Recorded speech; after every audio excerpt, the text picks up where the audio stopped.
Hey, so if Notion AI is not loading properly, yeah, that can be really frustrating, especially when you're trying to use AI features and it just keeps loading or doesn't appear at all. In this guide, I'll walk you through simple steps to fix this problem. First, check your internet connection and make sure it's stable because a weak connection can prevent Notion AI from loading. Next, try refreshing the page or restarting the app. Yeah, this can fix temporary glitches. Clearing your browser cache and cookies can also help uh, because corrupted data can cause loading issues.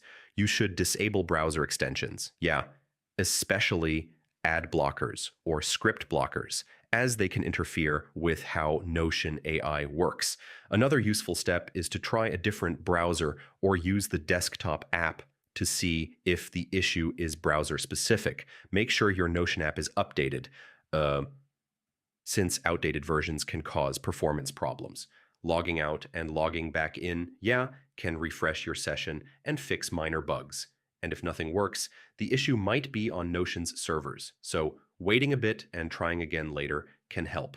So yeah, that's how to fix Notion AI not loading properly. One of these steps should help you get everything working smoothly again. Hey,